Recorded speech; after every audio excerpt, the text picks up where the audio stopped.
President Biden is eager to be the most pro-union president in American history. You know, you've heard me say many times, I intend to be the most pro-union president, leading the most pro-union administration in American history. Here's one important way that the president can show up for labor: by getting involved in labor strikes on the side of workers. In recent history, presidents have refused to speak out in favor of workers who are engaged in an ongoing labor dispute. The president, as I think you just heard from me, has not expressed any opinion or made any assessment about this particular incident. The Biden White House has continued this modern practice of abstention. As a policy and for legal reasons, we don't weigh in on individual labor disputes. I'm not getting into the negotiation, but my message is if you think that's what you need, then you should do it. To be fair, workers should be leading the way on letting the company know what they need for a fair deal. When negotiations break down, however, and workers are out on the picket line against corporate greed, it's in the public interest for the administration to ensure a work stoppage is addressed in a way that respects working people. If Biden wants to become the most pro-union president in American history, he needs to change the norms and retain the option to get involved if he so chooses, especially when workers are on a prolonged strike. Coal miners at Alabama's Warrior Met Coal and nurses at Massachusetts' St. Vincent Hospital have been on strike for hundreds of days. Going on strike for that long is an enormous sacrifice by workers.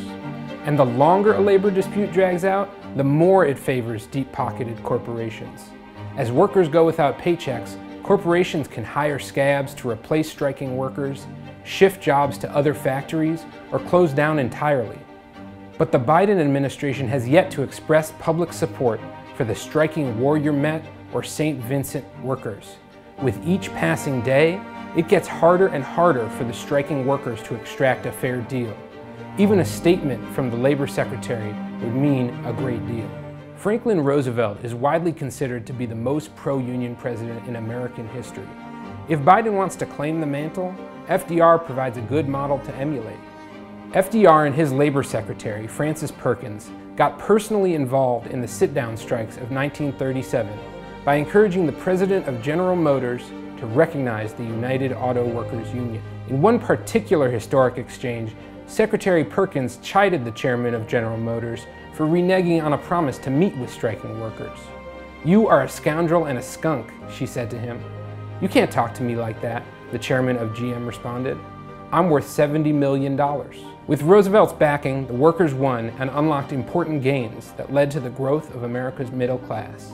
I have spent most of my adult life in the service of the people of my country, working to improve their living and laboring standards." And FDR's was not the only administration to have intervened in a labor dispute on behalf of working people.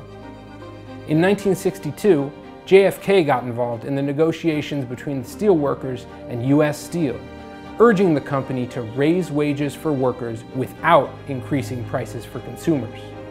He called the leaders of the union and the company to the Oval Office to broker a deal. When the company reneged on what they negotiated, he came down hard.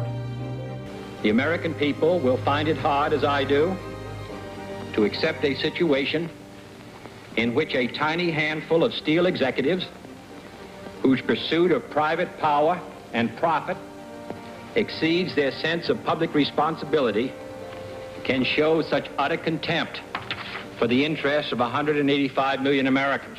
Republican presidents since Ronald Reagan have used the power of the government to get involved in labor disputes on behalf of corporate power, not workers.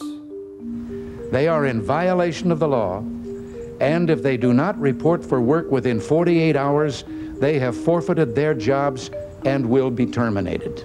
Too often, Democratic presidents have taken a stance of neutrality. But President Biden has the opportunity to level the playing field. The Biden administration should threaten to get involved to sort out labor disputes that it finds particularly reprehensible. It's in the national interest to show everyone involved that our government will act as a counterweight to egregious corporate power in labor conflicts.